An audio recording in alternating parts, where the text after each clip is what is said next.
അപ്പൊ ആയതിന് കുറിച്ച് രണ്ടെണ്ണമായി. 3 ഈരാഫി ഖുറൈശ് എന്ന സൂറത്ത് ഒരു 3 വട്ടം ചോദിക്കാം. ഈരാഫി ഖുറൈശിന്റെ പ്രത്യേകത എന്താണെന്ന് വെച്ചാൽ അത് മഹാന്മാർ ഉംറത്തുൽ അബ്റാർ എന്ന് പറയുന്ന ചെറിയ കിതാബുണ്ട്. അഞ്ചന്റെ അപൂർവ മസലുകൾ ചെയ്തിരിക്കുന്ന കിതാബ്. അപ്പൊ കിട്ടാണെന്ന് പറയാം. ഉംറത്തുൽ അബ്റാറിലുണ്ട് അമാനും മിൻ കുല്ലി സൂ, സകല തിന്മകൾ, യാത്രാ സംബന്ധമായ എല്ലാ തിന്മകളും അതുകൊണ്ട് നടക്കും. യാത്രയിൽ വരുന്ന കാര്യമായ തിന്മ എന്ന് വെച്ചാൽ അന്യ നാട്ടിൽ പോയി കുളിച്ചാൽ ആ വെള്ളം പറ്റാൻ പലിക്കും, ഭക്ഷണം പറ്റാൻ അജുന്നുണ്ട്. ഇത് രണ്ടും ഈ സൂറത്തിന്റെ പതായിൽ രണ്ടിനെയും അത് ഇല്ലാതാവുന്നതാണ്. അവൻ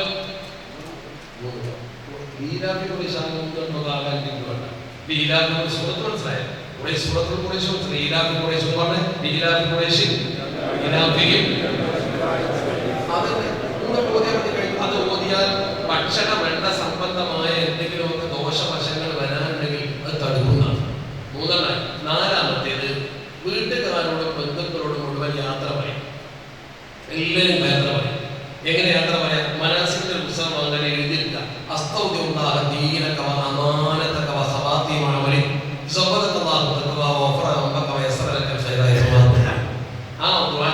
അത് ഒരു താക്കോല് പറയാം.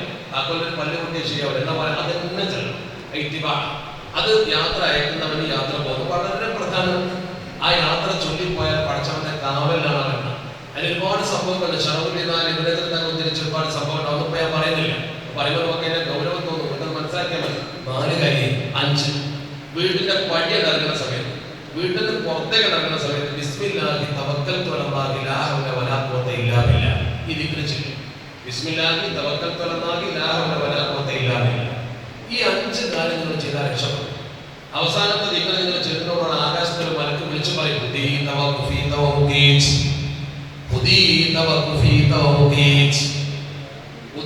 നിർമ്മാർഗത്തിലാണ് ഇപ്പൊ പൊതുക്കിപ്പോ നേരാൻ വേണ്ടിയില്ല. നിനക്കത് മതിയാണ്. നിനക്ക് അല്ലാഹു കാവൽ ഏർപ്പെടുത്തപ്പെട്ടിരിക്കുന്നു. നിങ്ങൾ വിളിക്കണം. നേരത്തെ പോകും. ഈ ചെയ്തതൊക്കെ തന്നെ ധാരാളം മതി. നിനക്ക് അല്ലാഹുവിന്റെ കാവലുണ്ടാകും എന്ന് ആകാശത്തിൽ ഒരു മലക്ക് വിളിച്ചു പറയുമെന്ന് ശഫീഉനാ റസൂലുള്ളാഹി. 5 കാര്യം ഞാൻ പറഞ്ഞു. സംശയത്തെ പിന്നെ ചോദിച്ചാൽ ഈ 5 കാര്യങ്ങൾ കൃത്യമായി ചെയ്യാം. ആർക്കും ചെയ്യാം. ഇതിൽ ചെയ്യാൻ പറ്റാത്തൊരു കൂട്ടരെ ഉണ്ടാവുള്ളൂ. ആർത്തവമുള്ള സ്ത്രീകൾ, മെൻസസ് ഉള്ള സ്ത്രീകൾക്ക് ചെയ്യാൻ പറ്റാതെ നിസ്കരിക്കണ്ടെന്ന് വെച്ചാൽ, ആർത്തവകാരികളായ സ്ത്രീകൾ, എന്റെ ശബ്ദം കേൾക്കുന്ന ഉമ്മമാർ മനസ്സിലാക്കേണ്ടത്, ആർത്തവമുള്ള ഒരു പെണ്ണിന്റെ ഹജ്ജിന്റെ വിഷയത്തിൽ എല്ലാ അമലുകളും ചെയ്യാം. തവാഫും അതിന്റെ നിസ്കാരമില്ലാത്ത സകല ഫിഖിന്റെ കിതാബിലും ഒരേപോലത്തെ ഭാഷ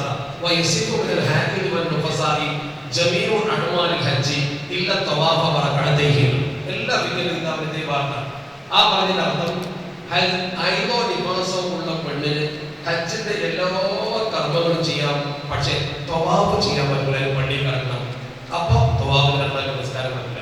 അപ്പൊ ഒരു പെണ്ണ് ഇവിടുന്ന് പോകുന്ന സമയത്ത് അവൾ ആർത്തവകാരിയാണെങ്കിൽ ഇഹ്റാം ചെയ്യാതെ പോകാമോ? പറ്റില്ല.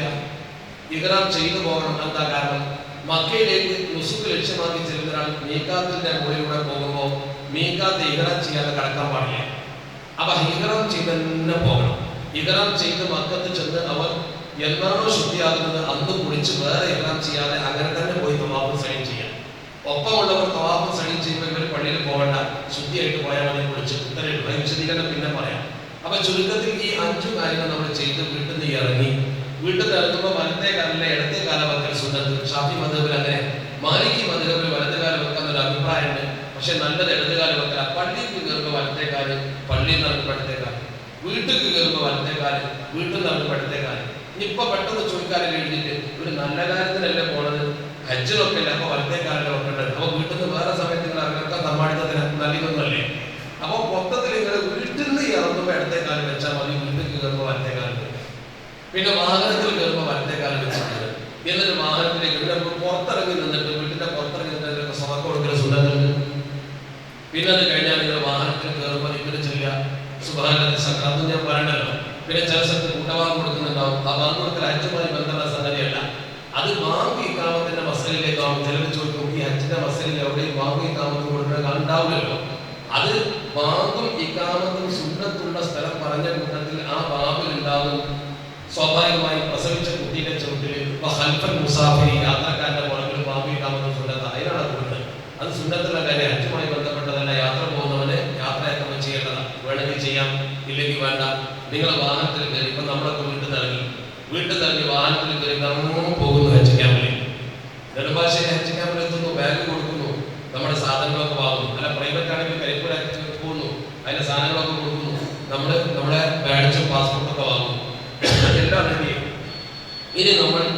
ഫ്ലൈറ്റ് പോകുന്ന സമയത്ത് ഫ്ലൈറ്റിലേക്ക് കയറാം.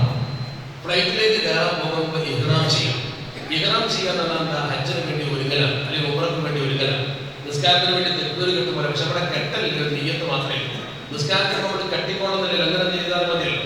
ഞാൻ ഒന്ന് നമസ്കാരത്തെ അള്ളാഹുവിനെ നിസ്കരിക്കുന്നു അള്ളാഹു കെട്ടിക്കോണമെന്നില്ല. കെട്ടൽ സുന്നത്തിലുള്ള മനസ്സിൽ കരുതലാണ് നീയത്ത് പറഞ്ഞ എന്നതുപോലെ നമ്മൾ ഈ പരിശുദ്ധമായ കർമ്മത്തിന് വേണ്ടി നീയത്ത് ചെയ്യുന്നത് കിട്ടുന്ന സംഗതിയില്ല. ഇഹ്റാം കിട്ടുക എന്ന് പറഞ്ഞിട്ടുള്ള കെട്ടൽ ചെയ്യാൻ അവിടെ ഇഹ്റാം നീയത്താണ്. ഈ നീയത്ത് എപ്പോഴാണ് ചെയ്യേണ്ടത്? മീഖാത്തിൽ എത്തുന്നതിന് മുമ്പ്, അല്ലെങ്കിൽ മീഖാത്ത്. ഈ മീഖാത്ത് എന്ന് പറഞ്ഞാൽ മീഖാത്തിന്റെ കടമേരി ഇവിടെയാണ് പരിശുദ്ധ കഴമ്പുള്ളതെങ്കിൽ ഈ ഭാഗത്ത് വരുന്ന ഒരാൾ വടകരയിൽ വെച്ച് ഇഹ്റാം ചെയ്തിട്ട് വരാൻ പാടുള്ളൂ എന്ന് പറഞ്ഞാൽ വടകര മീഖാത്താണ്. അത് ഈ സ്ഥലത്തിന്റെ ഒരു ഹുർമത്ത്. അങ്ങോട്ട് വരുമ്പോൾ ഒരുങ്ങി വേണം. എന്ന പോലെ ഇതേ ഭാഗത്ത് ഒരുക്കിയാണ് ഏതൊരു സ്ഥലം വെക്കുക, അവിടെ ഒരുക്കിന്റെ വരാതാവ് കുട്ടിയുടെ നീക്കാത്താണ്. ഇതാണ് എന്റെ നിയമം. അപ്പൊ ഒരു മനുഷ്യൻ ഇങ്ങോട്ട് പോയി നാദാപുരം ഈ ഭാഗത്ത് നീക്കാത്ത നാദാപുരത്തിന്റെ ഇഹ്റാം ചെയ്തിട്ട് വരാം. അപ്പൊ നാദാപുരത്തെ ഇഹ്റാം ചെയ്യാം, നാദാപുരത്തിന്റെ എത്ര അപ്പുറത്ത് ഇഹ്റാം ചെയ്യാം. അപ്പൊ നമ്മൾ ഈ മീക്കാത്ത് നമ്മൾ ഓക്കെ എന്ന് വെച്ചാൽ നമ്മളിപ്പോ നെടുമ്പാശ്ശേരി അല്ലെങ്കിൽ കാലിക്കറ്റ് എയർപോർട്ട് നേരെ പൊന്തികൾ ഒന്നാമത്തെ മീക്കാത്ത് ഇത് മക്ക. ഇങ്ങനെ വന്നിട്ട് നേരെ ഫ്ലൈറ്റ് ഇങ്ങനെ ജില്ലയിൽ ഇറങ്ങുന്നത്, ജില്ലയിൽ നേരെ മക്കത്തേക്ക് വരും. ഇങ്ങനെ ചെയ്യുന്നത് കറക്റ്റ് റൂട്ട് അങ്ങനെയാണ്. അപ്പൊ നമ്മുടെ ഈ സ്ഥലം, ഈ മീക്കാത്ത്, നമ്മുടെ ഇപ്പോഴത്തെ മീക്കാത്ത് ത്വായിഫാണ്. എയർ റൂട്ട് ഡയറക്റ്റ് ത്വായിഫാണ്. ത്വായിഫിലുള്ള ഒരു മീക്കാത്ത്, ആ മീക്കാത്ത് കർണുൽ മനാസിൽ തന്നെ ലഭ്യം. ഇപ്പൊ നമ്മുടെയൊക്കെ മീക്കാത്ത് കർണുൽ മനാസിന്റെ ബോഡിയുടെ പോകുന്നത്. മുമ്പ് യലംലമായിരുന്നു, കിതാബിലൊക്കെ അങ്ങനെ കാണും. അത് കാരണം യലംലം ഭാഗത്തൂടെ കപ്പൽ പോയിരുന്നു. ഇപ്പൊ യലംലം എന്ന മീക്കാത്തിന്റെ ഭാഗത്തൂടെ നമ്മൾ പോകുന്നില്ല. മാത്രമല്ല സൗദി അറേബ്യ യലംലം എന്ന സ്ഥലത്തിന്റെ പേര് മാറ്റിയപ്പോൾ അല്ലൈസ് എന്ന സ്ഥലത്തിന്റെ പേര് അല്ലൈസ്. ആ പള്ളി നിൽക്കുന്ന സ്ഥലത്തിന്റെ പേര് സഅദിയാണ്. അപ്പൊ യലംലം ഒരു നെറ്റിൽ എവിടെ തന്നെ യലംലം കാണില്ല, അങ്ങനെ മീക്കാത്തെ കാണില്ല. അപ്പൊ ശരിക്കും ഇപ്പൊ നമ്മുടെ മീക്കാത്ത് എന്ന് പറയുന്നത് ത്വായിഫാണ്. അപ്പൊ ത്വായിഫിന്റെ മുന്നിൽ എപ്പോഴാണ് വിമാനത്ത്? നമ്മുടെ നെടുമ്പാശ്ശേരി വിമാനം ടേക്ക് ഓഫ് ചെയ്ത് 5.5 മണിക്കൂർ കൊണ്ട് ജിദ്ദയിലാണ്. അപ്പൊ 5 മണിക്കൂറിനുള്ളിലാണ് ഇവിടെ എത്തുന്നത്, അരമണിക്കൂർ കൊണ്ട്. അപ്പൊ നമ്മൾ വിമാനത്തിൽ കയറി 4-4.5 മണിക്കൂറിനുള്ളിൽ ഇങ്ങനെ ചെയ്താൽ മതി. പക്ഷെ നമ്മൾ മറന്നുപോയാലോ? അതിന് വേണ്ടി നമ്മൾ നേരത്തെ ഇഹ്റാം ചെയ്യും. അപ്പൊ നമ്മൾ നേരത്തെ ഇഹ്റാം ചെയ്യാൻ കാരണം ഈ മീക്കാത്തിൽ എത്തുമ്പോൾ ഇഹ്റാം ചെയ്യണം എന്നതുകൊണ്ടാണ്. അപ്പൊ നമ്മൾ നെടുമ്പാശ്ശേരിന്നോ കരിപ്പൂരിന്നോ ഏത് എയർപോർട്ടിൽ അവിടെ ഇഹ്റാം ചെയ്യും. ഇനി ഇഹ്റാം ചെയ്യൽ എങ്ങനെയാണ്? ഇഹ്റാം ചെയ്യൽ എങ്ങനെയാണ് ആദ്യം പഠിക്കുന്നത്. നല്ലോണം ശ്രദ്ധിച്ചു. ഞാൻ പെട്ടെന്ന് പറയും, കാരണം ഉച്ചയാകുമ്പോൾ തീർക്കണമല്ലോ. സംശയങ്ങൾ എന്തെങ്കിലും ചോദിച്ചു ചെയ്തു മനസ്സിലായിട്ടില്ല. അപ്പൊ പറഞ്ഞപ്പോൾ മനസ്സിലായിട്ടില്ല, ഇപ്പൊ പറഞ്ഞത് മനസ്സിലായി. വെറുതെ ഇങ്ങനെ അമ്മ വിട്ട വലത് തീർക്കണമായിരുന്നു ഒരു കാര്യമാണ്, ഒരു പ്രയോജനമല്ല. കർണുൽ മനാസിൽ സെയ്ദുൽ കബീർ രണ്ടുപേരും പേരാണ്. ത്വായിഫിലാണ്. ത്വായിഫിലുള്ള ഒരു സ്ഥലത്തുള്ള പള്ളിന്റെ പേരാണ് കർണുൽ മനാസിൽ. അതിന്റെ പുതിയ പേരാണ് സെയ്ദുൽ കബീർ. രണ്ടും ഉണ്ട്. ആ പേരൊന്നും പഠിച്ചോളൂ, ഞാൻ നമുക്ക് ആവശ്യമില്ല. ചരിത്ര പറഞ്ഞു രണ്ടിന്റെ പേരൊന്നും. ഇപ്പൊ നമ്മളുള്ളത് നെടുമ്പാശ്ശേരി. നമ്മൾ ഇഹ്റാം ചെയ്യാം. എങ്ങനെ ഇഹ്റാം ചെയ്യുന്നത്? നമുക്കിപ്പോ വേണമെങ്കിൽ ഹജ്ജിന് ഇഹ്റാം ചെയ്യാം, അല്ലെങ്കിൽ ഉംറക്ക് ഇഹ്റാം ചെയ്യാം. പക്ഷെ നമ്മൾ ഹജ്ജിന് ഇഹ്റാം ചെയ്താൽ കുഴപ്പമുണ്ടാവില്ല. നമ്മളിപ്പോ ഹജ്ജിന് നമ്മളിപ്പോ 13-ാം തീയതി ഫസ്റ്റ് ഫ്ലൈറ്റ്. 13-ാം തീയതി ഫസ്റ്റ് ഫ്ലൈറ്റ് നൽകുമ്പോൾ ഏകദേശം ഒരു ദുൽഹജ്ജ് നോക്കാം. ദുൽഹജ്ജ് 15-ാം തീയതി. ദുൽഹജ്ജ് 15 തന്നെ നമ്മൾ ഫ്ലൈറ്റ് കയറിയിട്ട് പോകുമ്പോൾ ഇഹ്റാം ചെയ്താൽ ദുൽഹജ്ജ് 15 തന്നെ ഇഹ്റാം ചെയ്താൽ പോയാൽ ദുൽഹജ്ജ് 10-ന്റെ അന്ന് പെരുന്നാളിന്റെ അന്ന് കല്ലെറിഞ്ഞ് മുടി മുറിച്ചിട്ട് ഡ്രസ്സ് മാറ്റാൻ പറ്റും. ഇഹ്റാം നമ്മൾ എടുക്കുന്ന ഇഹ്റാമുണ്ട്, മാറ്റാൻ അത് മാറ്റി കൊടുക്കാം. ഒരു ഇഹ്റാമിന്റെ ഡ്രസ്സുകളാണ് ധരിച്ചു, അത് അഴിച്ചു വെച്ചിട്ട് വേറെ അതേപോലത്തെ എടുക്കാം. അങ്ങനത്തെ ഉപ്പായിടാൻ പറ്റില്ല. അപ്പൊ മുടി കൊഴിയാൻ പറ്റില്ല, സോപ്പ് വയ്ക്കാൻ പറ്റില്ല, എണ്ണ തേക്കാൻ പറ്റില്ല. ഏതുവരെ? പെരുന്നാളിന്റെ അന്ന് വരെ, വലിയ പെരുന്നാളിന്റെ അന്ന് വരെ. ഇവിടുന്ന് നെടുമ്പാശ്ശേരിയുടെ ഇഹ്റാം ചെയ്താൽ വലിയ പെരുന്നാളിന്റെ അന്നേ പിന്നെ സോപ്പ് വെച്ച് കുടിക്കാനും മുടി കൊഴിയാനും ചെയ്യുക. അതുവരെ ഇഹ്റാം എടുക്കാൻ പ്രയാസം. അതുകൊണ്ടാണ് ഇവിടുന്ന് പോകുന്ന നേരത്തെ പോകുന്ന ഒരാളും ഹജ്ജിന് ഇഹ്റാം ചെയ്യാത്തത്. അപ്പൊ നേരത്തെ പോണ ആൾക്കാരൊക്കെ ഉംറക്ക് ഇഹ്റാം ചെയ്യാം. ഉംറക്ക് ഇഹ്റാം ചെയ്താൽ ഗുണം എന്താ? ഉംറക്ക് ഇഹ്റാം ചെയ്താൽ ഗുണം അന്ന് തന്നെ അവിടെ ചെന്ന് തവാഫും സഴിയും കഴിച്ച് തഹല്ലുലാവാം. മക്കത്തെത്തി ഒരു 4 മണിക്കൂർ കഴിഞ്ഞാൽ അതുപോലെ ഉപ്പായം മാറ്റാം, പിന്നെ ഷേവ് ചെയ്യാം, മുടികളൊക്കെ ചെയ്യും, ഒരു കുഴപ്പമില്ല. അപ്പൊ സൗകര്യത്തിന് വേണ്ടിയാണ് ആ രീതി ചെയ്യുക. അതുകൊണ്ട് തന്നെ ആ രീതിക്ക് ഇസ്ലാം പേര് തമത്തുഅ്, സുഖമുള്ള രീതി, തമത്തുഅ്. അപ്പൊ നമ്മൾ സ്വീകരിക്കൽ തമത്തുവിന്റെ രീതി. എന്താ തമത്തുഅ്? ആദ്യം ഉംറ ചെയ്യാം ഹജ്ജ് മാസത്തിൽ, പിന്നെ ഹജ്ജ് ചെയ്യാം. മനസ്സിലാവുണ്ടോ? ഞാൻ പറഞ്ഞത് മനസ്സിലാവുണ്ടോ? ഞാൻ നിങ്ങൾ പരീക്ഷയ്ക്ക് എഴുതാൻ വേണ്ടി പഠിപ്പിക്കല്ല, ശബ്ദവും പറഞ്ഞു പഠിപ്പിക്കൽ, ഈ സംഘത്തിന്റെ രൂപം പഠിപ്പിക്കാം. അതിലൊക്കെ മസലുണ്ടാവും. അതിന് കറക്റ്റ് കിതാബിൽ പറഞ്ഞ പോലെ ഷാഫി ഫിഖ് അനുസരിച്ച് അനഫി ആൾക്കാരെ ചോദിച്ചു അനഫിന്റെ പോലെ പറഞ്ഞാൽ കറക്റ്റായിട്ട് മനസ്സിലാക്കാം. ഷാഫി അമ്പലി മാലിക്കുന്ന ഇവിടെ ഉണ്ടാവില്ല. അപ്പൊ ശരിക്കും മനസ്സിലാക്കേണ്ട കാര്യം നല്ലോണം ശ്രദ്ധിച്ചു. അപ്പൊ നമ്മളിപ്പോ നെടുമ്പാശ്ശേരി എയർപോർട്ടിൽ നിന്ന് ഉംറക്കാണ് ഇറാൻ ചെയ്യുക, ഹജ്ജിനല്ല. എന്തുകൊണ്ട് ഹജ്ജിന് ഇറാൻ ചെയ്തില്ല മനസ്സിലായില്ലേ? ഉംറക്ക് ഇറാൻ ചെയ്യുക. അതിന് തെറ്റിദ്ധരിക്കേണ്ടത് അങ്ങനെ ചെയ്യാം. എനിക്ക് അനുഭവം ഉണ്ടായിട്ട് ഞങ്ങൾ കരിപ്പൂർ എയർപോർട്ടിൽ നിന്ന് ഉംറക്ക് ഹജ്ജിന് പോകുന്ന സമയത്ത് നിയ്യത്ത് വെച്ചു കൊടുത്തു. അപ്പൊ ക്ലാസ്സിൽ കൃത്യമായി പങ്കെടുക്കാത്ത ഒരു കാരണം എഴുതിയിട്ട് ചോദിച്ചു, ആഹാ ഹജ്ജിനാണ് പൈസ ഉംറക്കാൻ കൊണ്ടുപോകണേ ദേഷ്യം പിടിക്കാൻ എളുപ്പമുണ്ട്. അപ്പൊ അത് തെറ്റിദ്ധരിക്കേണ്ട. ഹജ്ജിന് പിന്നെ ചെയ്യും, ഹജ്ജ് അവിടെ ചെന്നിട്ട് ഇറാൻ. അപ്പൊ നമ്മൾ ഇറാൻ ചെയ്യാൻ പോകാം. ഇനി ഹജ്ജിന് ഇറാൻ ചെയ്യാനെങ്കിലും ഉംറക്ക് ഇറാൻ ചെയ്യാനെങ്കിലും ഇഹ്റാം ആകെ രണ്ടെണ്ണേ ഉള്ളൂ. ഒന്നുകിൽ ഹജ്ജിനല്ലേ ഉംറക്ക്. ഇഹ്റാം രണ്ടും ഒരുപോലെ, നിയ്യത്തിന് മാത്രമേ വ്യത്യാസം. ഒരാൾ കൂടെ ദൂരം സ്വീകരിക്കണം, ഒരാൾ അസർ സ്വീകരിക്കണം, രണ്ടും ഒരുപോലെ തന്നെ. പക്ഷെ ഒരാൾ ദൂരത്തും നിയ്യത്തും ഒരാൾ അസറും ഉണ്ട്. അത്ര വ്യത്യാസം അല്ലേ? എന്ന പോലെ ഉംറക്ക് ഇഹ്റാം ചെയ്യുകയാണെങ്കിൽ ഹജ്ജിന് പണി ഒപ്പം തന്നെ, നിയ്യത്തിന് മാത്രം വ്യത്യാസം. അപ്പൊ ഇനി ഹജ്ജിന്റെ സമയത്ത് ഞാൻ പറയില്ല ഇഹ്റാം എങ്ങനെ ചെയ്യാൻ. അപ്പൊ എങ്ങനെ ഇഹ്റാം ചെയ്യാം? 6 ആമുഖങ്ങൾ നടത്തണം. ഇഹ്റാമിന്റെ മുമ്പ് 6 ആമുഖങ്ങൾ വേണം. പിന്നെ എന്തൊക്കെ 6 ആമുഖങ്ങൾ? നല്ലോണം ശ്രദ്ധിച്ചോളി, പെട്ടെന്ന് പറയും. 6 ആമുഖം. 1, മനുഷ്യ ശരീരത്തിൽ നീക്കൽ സുന്നത്തുള്ള മുടികളൊക്കെ നീക്കണം. നമ്മൾ ചെറുപ്പത്തിലെ മദ്രസയെ കുറിച്ച് കക്ഷ മുഖ്യ രോഗങ്ങളൊക്കെ നീക്കൽ സുന്നത്ത. നീക്കൽ സുന്നത്തുള്ള മുടികൾ നീക്കണം. 1. ആണ് പെണ്ണു നീക്കണം. ആണ് നീക്കം, പെണ്ണ് നീക്കം. പെണ്ണ് ആർത്തവ സമയത്താണെങ്കിലും അപ്പോഴും നീക്കണം. എന്താ കാരണം? ആർത്തവ സമയത്ത് പെണ്ണ് മുടിയും നഖവും നീക്കരുത്. പക്ഷേ ഹജ്ജിന്റെ വേളയിൽ അവർക്ക് നീക്കാം. ഹജ്ജിന്റെ പ്രധാന സുന്നത്താരോട് ചെയ്യാമെന്ന് തൊയ്ഫയുടെ ഷെർവാനിയുണ്ട്. പണ്ഡിതന്മാർ ചോദിച്ചാൽ അവർ കാണിച്ചു നോക്കിയാൽ മതി. അപ്പൊ ശരിക്കും ശ്രദ്ധിക്കാം. 1, മനുഷ്യ ശരീരത്തിൽ നീക്കൽ സുന്നത്തുള്ള മുടികൾ നീക്കുക. 2, നഖം മുറിക്കുക. ശരിക്കും നഖം മുറിക്കുക, നഖം ശരിക്കും മുറിക്കുക. 3, ഇഹ്റാമിന് വേണ്ടി കുളിക്കുക. ഞാൻ ഇഹ്റാമിന് വേണ്ടി കുളിക്കുന്നു എന്ന് നിയ്യത്ത് ചെയ്ത് കുളിച്ചാലേ കുളിക്കും. ആ കുളി നന്നായി കുളി. ഈ 3 കാര്യം വീട്ടിൽ നിന്ന് ചെയ്തോണ്ടു. എയർപോർട്ടിൽ പോണതിന് മുമ്പ് ഈ 3 കാര്യം വീട്ടിൽ നിന്ന് ചെയ്തോണ്ടു. മനുഷ്യ ശരീരത്തിൽ നീക്കൽ സുന്നത്തുള്ള മുടികൾ നീക്കുക, നഖം മുറിക്കുക, ഇഹ്റാമിന് വേണ്ടി കുളിക്കുക. 4-മത്തേത് ഇഹ്റാമിന്റെ ഡ്രസ്സ് ധരിക്കുക. യാത്ര ഈ കുളിക്കുക, യാത്രക്കായിട്ട് കുളിക്കുക.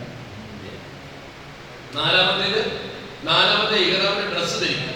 ഇഹ്റാമിന്റെ ഡ്രസ്സ് ധരിക്കുക. ഇഹ്റാമിന്റെ ഡ്രസ്സ് പുരുഷക്കൂലമുണ്ട്. ഇസാറും വരിദാവും. പെണ്ണുങ്ങൾക്ക് മുഖവും മുൻകൈയും മറക്കുന്ന വേഷം. എന്താണ്? മറക്കാത്ത വേഷം. മുഖം മുൻകൈയും രണ്ടും മറക്കാത്ത വേഷം. 4. 5, അല്പം സുഗന്ധം പൂശുക.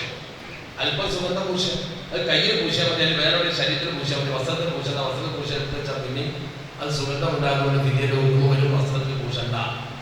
5 കാര്യം. 6-മത്തേത് 2 റക്അത്ത് ഇഹ്റാമിന്റെ സുന്നത്ത് നിസ്കരിക്കുക. ഇഹ്റാമിന്റെ 2 റക്അത്ത് സുന്നത്ത്. ഞാൻ ഇഹ്റാമിന്റെ 2 റക്അത്ത് സുന്നത്ത് നിസ്കരിക്കുന്നു. അല്ലാഹു അക്ബർ. 1-മത്തെ റക്അത്തിൽ സാധിക്കുമെങ്കിൽ കുയ്യായികൾ കാഫിറുകളെ ബാധിക്ക് ശേഷം 2-മത്തേതിൽ കുൽഹുവല്ലാഹ് ഓതി നിസ്കരിച്ചു കഴിഞ്ഞു. റെഡി. ഇപ്പൊ എന്തായി? നമ്മൾ ഇഹ്റാം ചെയ്യാൻ റെഡി. ഈ നിസ്കാരം തഹ്രീമിന്റെ ഖറാഅത്തിന്റെ സമയത്ത് പറ്റില്ല. അസർ നിസ്കരിച്ചിട്ടാണ് ഇഹ്റാം ചെയ്തെങ്കിൽ അസർ നിസ്കരിച്ചാണ് ഇഹ്റാം ചെയ്താൽ പിന്നെ വേറെ സുന്നത്ത് നിസ്കരിക്കാൻ. സൂര്യൻ നട്ടുച്ചക്ക് നിൽക്കുന്ന സമയത്താണ് സൂര്യൻ നീങ്ങുന്നവരെ നിൽക്കണം. തഹ്രീമിന്റെ ഖറാഅത്തിന്റെ സമയത്ത് നിസ്കാരം വേണ്ട. മക്കത്ത് പറ്റും. മക്കത്തെ ഹറമിൽ തഹ്രീമിന്റെ മക്ക ഹറമിനുള്ളിൽ തഹ്രീമിന്റെ ഖറാഅത്തില്ല. മക്കത്തെ ഹറമിൽ തഹ്രീമിന്റെ ഖറാഅത്തിൽ എപ്പോഴും നിസ്കരിക്കാം. അസറിന്റെ ശേഷം, സുബഹിന്റെ ശേഷം, ഏത് സമയത്ത് ഒരു പ്രശ്നമില്ല. വെറുതെ നിസ്കരിക്കാം. ഒരു കാരണം നിസ്കാരം മക്ക ഹറമാണ്. അപ്പൊ ഞാൻ തിരിച്ചു വരും. 6 കാര്യമാണ്. ഈ 6 കാര്യം കൊണ്ട് ഇഹ്റാമാവില്ല.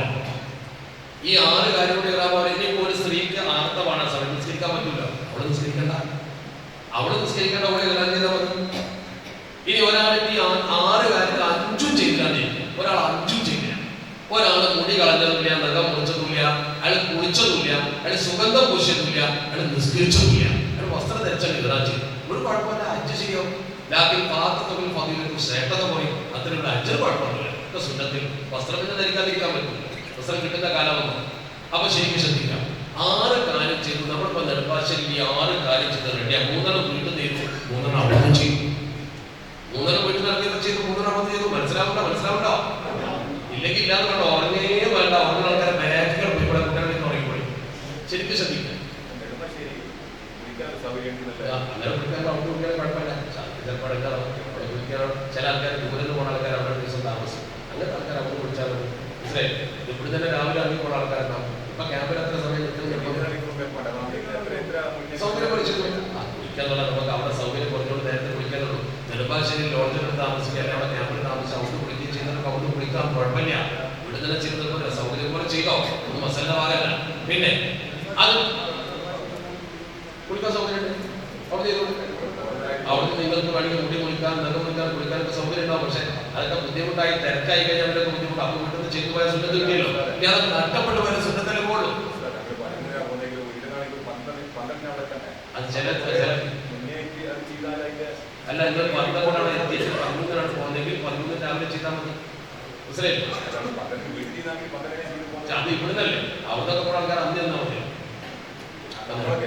ഇവിടുത്തെ പോയ ആൾക്കാർ നേരത്തെ പോകുന്നുണ്ടെങ്കിൽ നിങ്ങൾ അവിടെ ചെന്ന് ചെയ്താൽ കുഴപ്പമില്ല. പിന്നെ ഇപ്പൊ നമ്മളെന്തായി ഒക്കെ റെഡി. ഇനി എന്താ ചെയ്യേണ്ടത്? നിയ്യത്ത്. നിയ്യത്ത് എന്താ? നബീത്തുൽ ഉംറത വ അഹറംതു ബിഹാ ലില്ലാഹി തആല. അല്ലാഹുവിന് വേണ്ടി ഞാൻ ഉംറ ചെയ്യാൻ കരുതി. എല്ലാ കാര്യം ചെയ്ത് കൊടുത്തേക്ക് നെടുമ്പാശ്ശേരിന്നാണെങ്കിൽ അങ്ങനെ, വീട്ടിൽ നിന്നാണെങ്കിൽ അങ്ങനെ, നഖവും മുടിയൊക്കെ മുറിച്ചെങ്കിൽ അവിടെ ചെയ്യാൻ പ്രയാസം കുറച്ച് നേരത്തെ വീട്ടിൽ ചെയ്ത് കുഴപ്പമൊന്നുമില്ല. അല്ല നെടുമ്പാശ്ശേരി സൗകര്യം